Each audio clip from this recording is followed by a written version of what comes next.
Vamos, pongo a grabar. Bien. Bien, bienvenidas a este encuentro sincrónico de Ciencias de la Tierra, donde vamos a repasar algunos de los últimos temas o conceptos que estuvimos viendo desde la clase de suelos en adelante, que es la que cierra el bloque número 2 de contenidos, y la que comienza, o comenzó hoy mejor dicho, el bloque vinculado al concepto de atmósfera. Hasta el momento lo que estuvimos viendo a lo largo del año es desde la formación del planeta Tierra, los movimientos del planeta alrededor del universo, la composición interna de la Tierra, los movimientos que genera internamente la Tierra, y allí hablamos acerca de tectónica de placas, por ejemplo. Vimos algunos procesos asociados como son sismología o sismos y vulcanismo. Y por último estuvimos hablando acerca de qué sucede por encima de la superficie terrestre a partir de procesos que dan características propias al relieve, no solo por los movimientos heterogénicos orogénicos, sino también meteorización y erosión como procesos vinculados a la forma que va adoptando el relieve gracias al pulido que realiza, el transporte de los materiales, etc. Todo esto corresponde a uno de los grandes subsistemas que forman parte del sistema Tierra, que es la geósfera, en interacción con otros, como estuvimos viendo en la primera clase. En particular, el punto de conexión entre la geósfera y el resto de los subsistemas pasa mucho por la parte más superficial de la superficie terrestre, que es el suelo. Y eso es lo que estuvimos viendo en una de las últimas clases que tuvimos. Cuando hablamos acerca del suelo, ustedes repasen ahí la clase, menciona que el suelo, decimos, es la parte más superficial de la corteza terrestre o lo más próximo de la superficie, pero necesariamente tiene que tener 4 componentes para ser suelo. Estos componentes son la materia orgánica, la materia inorgánica, el agua y el aire. Estos, en mayor o menor medida, van a imprimir o van a darle características diferentes a los suelos. Suelos más jóvenes y más antiguos van a existir dependiendo de una gran cantidad de factores. Si uno piensa en el suelo del patio de su casa y piensa en el suelo de la playa, o pensamos en el suelo de una montaña, van a haber grandes diferencias. ¿Y qué es lo que hace diferente a cada uno de los suelos? Lo que hace diferente es un montón de procesos y elementos propios del sistema Tierra. A ver, pensemos en, por ejemplo, 5 que son los que fui mencionando en la clase. Uno de los factores que determina en gran medida cómo va a estar el suelo o las condiciones que va a tener el suelo es la roca madre. ¿Qué vendría a ser la roca madre? Es la roca principal de la corteza terrestre sobre la que se van a desarrollar los suelos. ¿Y cómo se desarrollan los suelos? La roca madre comienza a fragmentarse producto de la meteorización. Esto ya lo vimos en la clase anterior, a la de suelos. Es decir, se van quebrando, quebrajando, fragmentando, descomponiendo las rocas, construyendo así los sedimentos, y esta roca madre va a ser la encargada, por así decirlo, de darle gran parte de la materia inorgánica que va a contener los suelos. No todas las rocas son iguales, por lo tanto, no todos los suelos van a ser similares. Uno piensa, por ejemplo, en suelos colorados o oxisoles. Lo que primero se le viene a la mente, sabiendo algo de química, es que la roca madre, muy probablemente, ¿qué es lo que tenía? Hierro. Para que el suelo... ¿Cómo? Hierro. Exactamente. Entonces, rocas con gran cantidad de metales, muy probablemente le den una característica al suelo, como por ejemplo el color.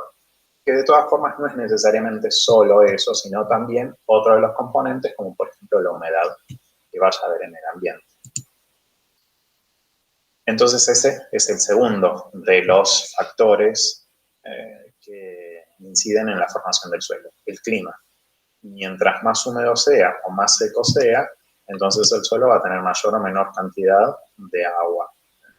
Y esto va a repercutir en la meteorización que vaya a haber o las características propias de esos minerales. El tercero de los factores es el relieve. Y cuando hablamos acerca del relieve, estamos hablando acerca de la inclinación o la pendiente de la corteza, ¿no? ¿Es probable que haya zonas donde no haya suelo?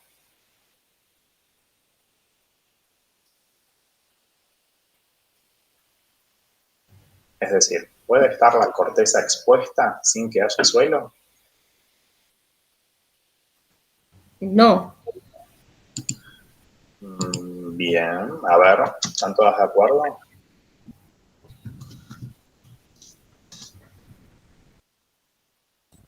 Sí, no, para mí, o sea, estoy de acuerdo, pero no sé justificarlo. Bien.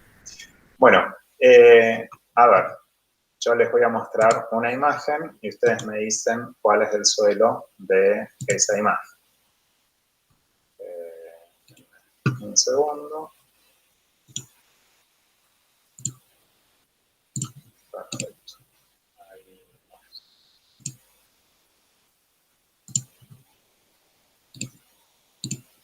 Acá tenemos claramente la corteza terrestre con una forma de relieve montañoso. ¿Hay suelo en toda esta imagen que se ve acá? Por ejemplo, acá no sé si llegan a ver la lupita. No se le ve agua, pero humedad debe tener, en cierto modo, ¿no? Hay lugares donde la humedad es evidente y lo veo a partir del desarrollo de la vida que hay, ¿no? La cobertura vegetal. Pero en la ladera de la montaña, ¿será un suelo eso? Y en realidad tiene que ver con las características de la formación de los suelos. Dijimos, los suelos dependen mucho de roca madre, y acá hay roca madre expuesta en algún momento. Así que contenido de materia inorgánica hay, pero contenido de materia orgánica, contenido de agua y aire, ¿habrá? Y en realidad, en la ladera misma pelada, no se ve. La roca está expuesta directamente y en esa roca entonces no hay un desarrollo de suelo. Decíamos, los suelos van a pasar determinada cantidad de tiempo y ese es otro de los factores para poder llegar a desarrollarse. Pensemos en la formación del planeta. La formación del planeta ya la vimos un montón de veces, la roca empieza a solidificarse y una vez que se solidifica queda la roca expuesta. ¿Esa roca es suelo? No necesariamente, porque tiene que desarrollarse vida para aportar materia orgánica y mezclarse con el agua y el aire y entonces ahí sería un suelo.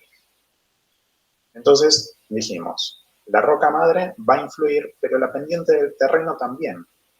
¿En dónde va a ser muy probable que haya un suelo más formado en esta montaña, bien digo?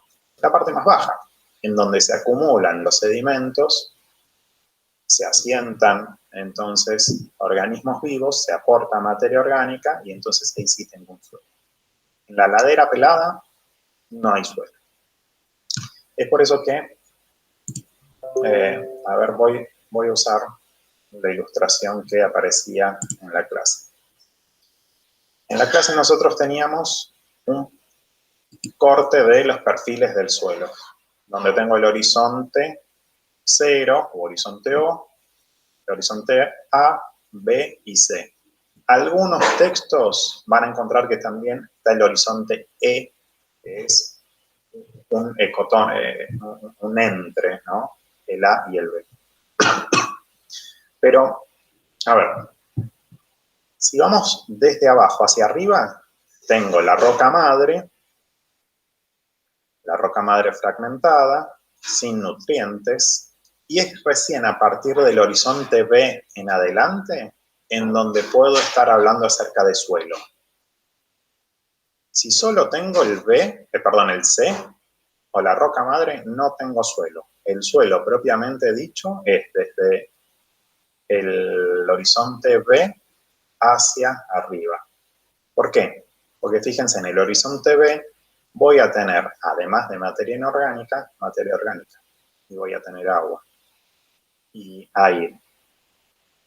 Mientras más haciendo, voy a tener una mayor carga de contenido orgánico y hasta el desarrollo de la vida, como es el caso del horizonte O, donde básicamente es materia orgánica en descomposición, el humus, ¿no? Profe, entonces decir, suelo, se le dice suelo a donde ya haya materia orgánica y demás, si no, no es suelo, exacto, exactamente, claro. ¿no? A ver, nosotros decimos suelo, incluso hasta las baldosas que tenemos en nuestra casa, estás en el suelo, pero en realidad hablando propiamente de qué es el suelo, y el suelo sí o sí tiene que reunir estos 4 componentes. Va a haber mayor o menor medida de alguno de ellos dependiendo de todos estos factores que dijimos. Incluso puede no haber un horizonte O u horizonte A, simplemente es un horizonte B. ¿Por qué? Y porque pasó poco tiempo, porque las condiciones climáticas no permiten que se desarrolle demasiada cantidad de vida, etcétera, etcétera, etcétera. Entonces los suelos van a depender, dijimos, de muchas cosas. Tiempo, las características de la roca madre, el relieve, el clima que haya, etc. Y entonces así voy a tener distintos perfiles u horizontes que llegarían hasta el horizonte D, decíamos que es la roca madre sin alterar, que claramente no es suelo o solum, ¿no? El suelo verdadero, como les explicaba un poquitito más abajo. Bien, y hasta aquí llegaba la clase de suelo. ¿Sobre suelo? ¿Alguna pregunta, duda, comentario? No. Pasamos a la última clase. Decíamos, el suelo es la parte más superficial en donde se va a desarrollar la interconexión entre todos los subsistemas. Subsistema geósfera ya está. El suelo, dijimos, necesariamente requiere de un componente de agua, así que ahí estoy hablando de otro subsistema como la hidrósfera. No es simplemente el suelo, tiene que ver otras cosas que la vamos a ver más adelante. Hay desarrollo de materia orgánica, en consecuencia hay desarrollo de vida, así que tengo ahí la biosfera, pero también el subsistema que hoy arrancamos a ver es la atmósfera. El suelo tiene aire y de hecho lo que sucede en la atmósfera a partir de, por ejemplo, los agentes erosivos como la lluvia o el viento son procesos atmosféricos. Entonces, en la clase de hoy, que subimos hoy, arrancamos con la atmósfera. Y yo les pregunto entonces, ¿qué es la atmósfera? No es necesario haber leído la clase. Díganme, ¿qué les parece que es la atmósfera?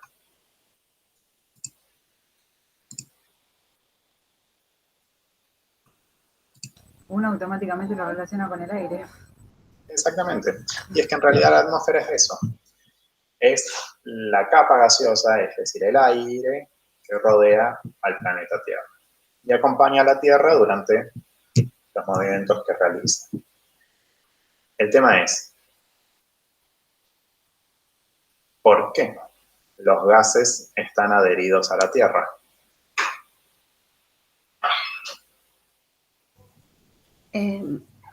No sé, por las plantas, por lo que despiden el oxígeno que despiden los vegetales. No. Porque en realidad la planta necesita aire y oxígeno para vivir. Así que está bien que a través de la fotosíntesis emite oxígeno también. Pero no. Quizás las plantas nos ayudan a comprender un poquitito más algo que ustedes ya lo vieron en Biología 1, de cómo llegó a haber atmósfera. Cuando vimos tiempos geológicos, ustedes algo de tiempos geológicos los habían visto si mal no tengo entendido, en Biología 1, con el desarrollo de la vida en el planeta Tierra y cómo llegó a haber una atmósfera. Es decir, desde el comienzo del origen del planeta, no hubo siempre una capa de gases que acompañó al planeta. Esta capa de gases fue constituyéndose o conformándose a medida que pasó el tiempo y mucho tuvo que ver con el desarrollo de la vida. Y allí hablaron acerca de cianobacterias o algas azules, Sí. que empezaron a emitir oxígeno y empezó a crecer esta capa. La respuesta es bastante sencilla. ¿Por qué los gases están adheridos al planeta Tierra? Yo supongo que es porque están en intercambio constante. Y están en intercambio porque están juntos.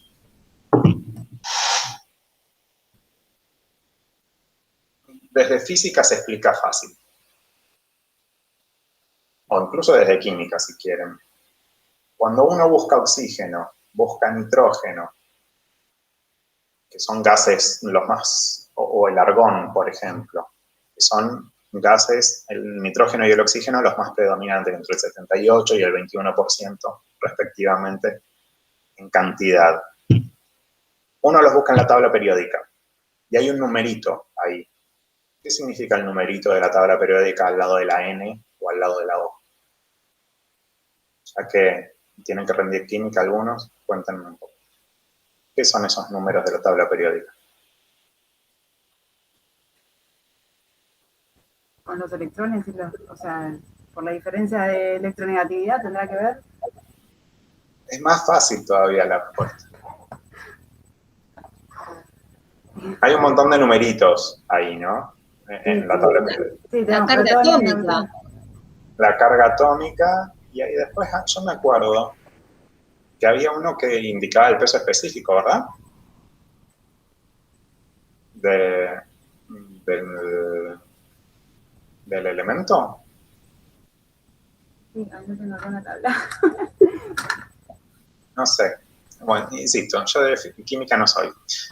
Pero desde la física, algo que aprendimos es que todo elemento de la materia reúne algunas condiciones básicas. Una de ellas es que pesa, que tiene una densidad. Pensé lo de la gravedad, así que la gravedad, que tiene que estar cerca. Ay, no, te juro que lo pensé, pero Ahí dije, no, está. no puede ser, ¿no? Así de obvio es. Todos los elementos de la materia, incluidos el aire, pesa. Y si pesa, entonces se va a sentir atraído al centro de la Tierra por la fuerza de gravedad. Entonces, ¿por qué hay una capa de gases que acompaña a la Tierra? Y porque se sienten atraídos por fuerza de gravedad. Pero, y acá sí tenemos algo interesante, no todos los gases son iguales, porque en la tabla periódica cada uno pesa distinto por la cantidad de átomos que tiene, etc. Entonces, esta capa de gases no va a ser homogénea. Y por eso todas van a estar las... más lejos. ¿no? ¿Cómo? Los más livianos van a estar más lejos.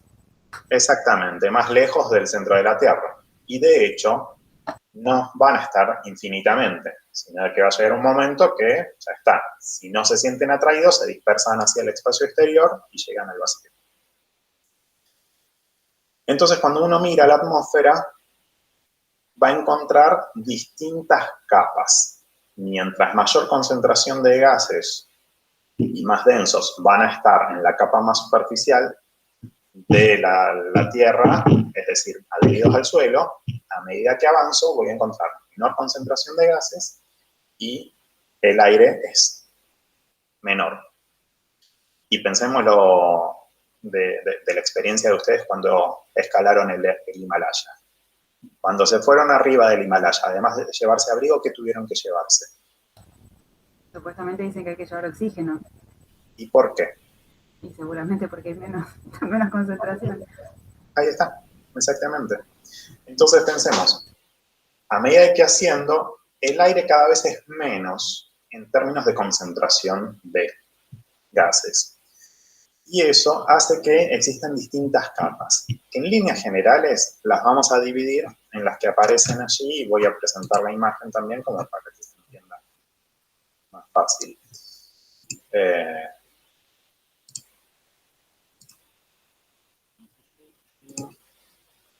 acá estamos. Tengo entonces, desde la parte más superficial del suelo hacia arriba, voy a tener una capa que se llama troposfera. En esta capa, troposfera, es donde se desarrolla todo el intercambio con los demás subsistemas. Acá se desarrolla la biosfera, acá es donde se produce la erosión, acá es la meteorización, acá llueve, etcétera, etcétera, etcétera. Todos los fenómenos climáticos se concentran en la troposfera. La vida se concentra en la troposfera. ¿Cuánto tiene de altura la troposfera? Y más o menos unos 20 kilómetros, un poco más, un poco menos, no los voy a estar hinchando con eso, de altura sobre el nivel del mar. Es allí en donde voy a encontrar las nubes, es allí donde van a pasar la mayoría de los aviones comerciales, es allí donde se encuentra el pico más alto, que es el Everest. Y un poco más arriba todavía sigo teniendo troposfera. La siguiente de las capas es la que se conoce como estratosfera. En la imagen se ve, no es muy buena la gráfica, pero acá dice ozonosfera. ¿Qué es la ozonosfera? La ozonosfera es el lugar en donde se está desarrollando una de las capas, que es la del ozono. ¿Bien? Estratosfera suena a una de las palabras que ya vimos, estratos. ¿Bien? Los gases aparecen como si fuesen en capas. Y una de las capas más importantes de esta capa de la atmósfera es la capa de ozono. Relevante para el desarrollo de la vida, por lo que ustedes ya saben, y de hecho por ahí un poquitito más adelante lo explico, que gracias al ozono se pueden repeler los rayos ultravioletas, etcétera, etcétera. Algo importantísimo que calculo que ya lo vieron y si no, lo reforzamos, cuando uno habla acerca de la contaminación del aire, a veces sobre el ozono se suele decir hay un agujero en la capa de ozono. Y nos cansamos de escuchar del agujero de la capa de ozono. Pero volvemos a algo bien básico del sentido común. ¿Cuántos agujeros se le pueden hacer al aire?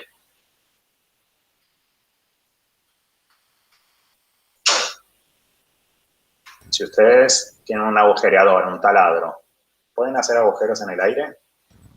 No, pero a lo sumo no, supongo que se esparcen, o sea, que están más separados, ¿no? Las moléculas. Bien, exacto. Entonces, en vez de ser así, hay un adelgazamiento, si querés, un debilitamiento. Pero agujero, no. No lo había pensado con esa, digamos, en esa pregunta, pero sí. Pero no tiene sentido, sí.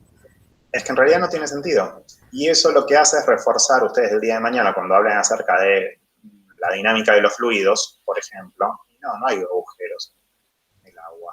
No hay agujeros en el aire.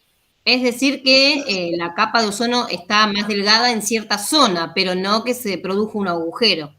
Exactamente. Perfecto, Patricia. Eso está bueno de que uno lo vaya incorporando en su vocabulario, porque una de las funciones nuestras es la alfabetización científica, más que nada desde el área de ciencias naturales. Entonces, el día de mañana, cuando demos clase, no repitamos agujero en la capa de ozono, por favor. Bien, seguimos hacia arriba. Después de la estratosfera, más o menos a partir de los 50 kilómetros desde el nivel del mar hacia arriba, voy a tener la capa denominada mesósfera. Ustedes ahí dicen rayos cósmicos, zodiosfera o nubes luminiscentes, y también tienen a la izquierda meteoritos. Es acá en donde, pues en esta capa, en donde desde la superficie terrestre nosotros vemos pasar las estrellas fugaces. Que esas estrellas fugaces en realidad no son estrellas fugaces, son cuerpos celestes que están siendo atraídos por la gravedad y se denominan meteoritos. El tema es que nosotros los vemos como si fuesen estrellas porque ¿qué les está pasando a esos cuerpos? ¿Se están desintegrando? Exactamente. ¿Y por qué se desintegran?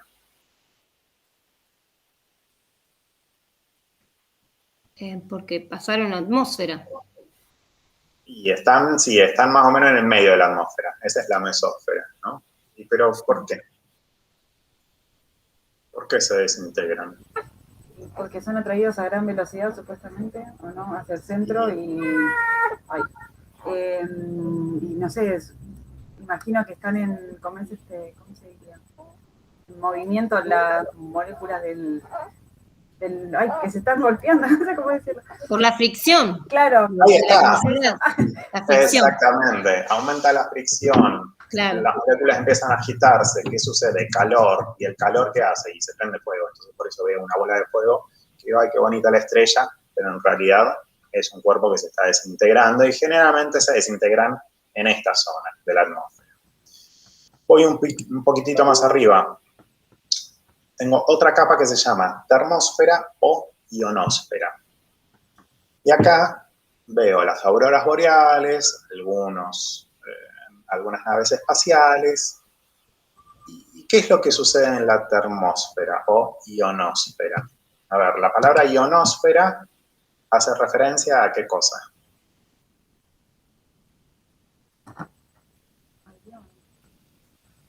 A iones, exacto. Y esos iones están muy vinculados con descargas eléctricas, ¿verdad? Es decir, acá hay una intensa actividad eléctrica. Lo pensé, profe, pero no lo quise mencionar. Digo, capaz que estoy errada. No, pero aprovechen acá, en el final no me pueden decir cualquier cosa, pero acá sí. Acá lo que hay es una intensa actividad eléctrica, ¿no? Y de hecho, las auroras boreales, esas que se suelen ver fotos en los polos de como que si fuesen colores ondulantes, lo que expresan es eso, es una intensa actividad eléctrica, también porque la radiación de las explosiones solares generan esta actividad eléctrica, vinculado con el campo magnético, cosa que vimos creo que en la tercera clase. Es entonces ahí en esa capa donde aparece esta actividad eléctrica y es esa línea que se ve ahí azul, hasta donde llegan las ondas de radio muchas veces y vuelven, o donde están algunos satélites, como incluso en el espacio exterior, y ahí ya estamos en la exósfera, directamente no hay aire. Y si uno ve, no se ve mucho en esta imagen, no sé si se llega a percibir, pero si yo estoy en la troposfera y miro hacia arriba, ¿el color del cielo de qué color es? Y un azul oscuro. Se va oscureciendo. Sí. Exacto, a medida que asciendo se va oscureciendo. ¿Y por qué sucede eso? Si el aire en realidad es transparente. Supongo que porque el calor se dispersa. No, no sé. No, porque en el invierno también es así. Yo les pregunto, ¿el cielo siempre está de color celeste cuando miran ustedes al cielo? A menos que esté nublado, no, pero si está despejado, está celeste. A ver, a eso de las 8 de la mañana, cuando vos vas a la escuela, ¿está de color celeste? No. ¿De qué color a veces lo ves?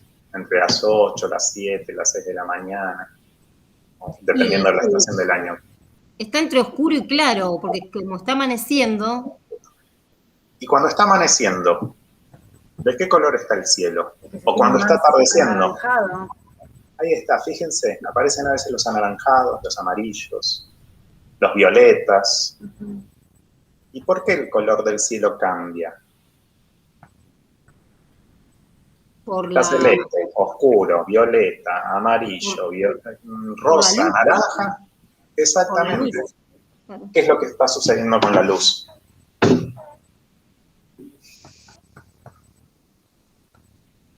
Y al rotar la Tierra va iluminando en ciertos sectores y van cambiando las tonalidades. ¿Y por qué cambia la tonalidad? Muy bien. Por lo que va haciendo reflejos en la Tierra. Sí, vamos por ahí. También es física 2, me parece esto, ¿no? O física 3.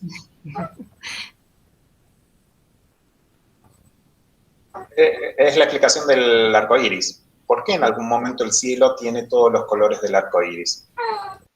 Porque el agua actúa como prisma, descompone la luz, es decir, descompone la radiación, la onda que refleja la luz, entonces por eso nuestros ojos la perciben de distintos colores. Nosotros vemos el cielo, y el cielo, dependiendo de cómo esté la luz descompuesta, tiene distintos colores. Pero sí es cierto que a medida que yo voy avanzando en altura, llega un momento en que la luz, ¿qué cosa lo descompone? Si no hay aire, y nada. Entonces, por eso, el universo, cuando ustedes viajen ahora a hacer turismo interplanetario, van a ver que es manto negro. ¿Y por qué es negro? Y porque no hay nada que descomponga la luz. Entonces, afuera está todo oscuro, y acá sí vemos de distintos colores. ¿Y por qué? Porque hay una capa de gases, como si fuese el agua, por así decirlo, que lo que va haciendo es descomponiendo la luz y le va haciendo distintos colores. La misma explicación de por qué el agua del océano es verde o es azul. No, si yo agarro un vaso de agua, no es de ninguno de esos colores. El agua es incolora. ¿Y por qué lo dibujo en los dibujitos celestes y demás? La misma explicación. Que en la profundidad es. También, porque a mayor profundidad llega a menor cantidad de luz, etcétera, etcétera. Claro. Bien, ¿hasta ahí todo claro? Sí. Último tema. Este videito, véanlo, son 2 minutos que explica la diferencia entre tiempo y clima. ¿Es lo mismo el clima que el tiempo meteorológico? No. Sobre esto nos vamos a meter bastante en la clase que viene. Cuando uno mira el pronóstico en el noticiero, ¿está viendo el pronóstico de qué? ¿Del clima o del tiempo? El tiempo. Yo iba a decir clima. Bien. En realidad, el pronóstico siempre es del tiempo. El clima, dice aquí, el clima es el promedio de las condiciones meteorológicas en un periodo determinado mayor a 30 años para un determinado lugar. El segundo, es decir, el tiempo meteorológico, se refiere al estado de la atmósfera en un determinado momento. ¿Cómo va a estar el tiempo? Lluvioso, húmedo, frío, fresco, caluroso. ¿Cómo va a estar el clima? Dentro de 30 años te digo. El clima, lo vamos a, insisto, lo vamos a ver en la clase de la próxima semana porque nos va a llevar un poquito de tiempo, por lo menos darle vueltas al tema del clima y después del trabajo que quiero hacer. Uno utiliza mal los conceptos entonces, ¿no? Porque uno siempre dice cómo, en realidad el clima es según los sectores Claro, cómo es el clima en tal lugar y bueno, claro, basado en hechos históricos. Diferente. Exactamente. Si yo les preguntara cómo es el clima de la Patagonia, a simple vista, ¿qué se les va a ocurrir? Frío. Frío. Bien, frío y mucho viento. Ahora, si yo de golpe me voy a alguna ciudad de la Patagonia y hace calor y me meto en el mar, ¿significa que dejó de ser frío? No, que justo ese día me tocó calor. A veces hace calor en la Patagonia, ¿no? De hecho, en los últimos años se han registrado temperaturas muy altas en un día en la Patagonia, a diferencia de en el norte del país. Pero eso significa que cambió el clima. La Patagonia sigue siendo la Patagonia. ¿Cómo es el clima de Mar del Plata? Y horrible, no saben, 15 días de lluvia asqueroso. Entonces uno dice, ¿pero por qué la gente va desesperada a ir a Mar del Plata? Porque a vos te tocaron 15 días de lluvia. Es decir, el tiempo en el que vos estuviste ahí, hubo determinados elementos meteorológicos que no te jugaron a favor para que vos disfrutes lo que querías hacer.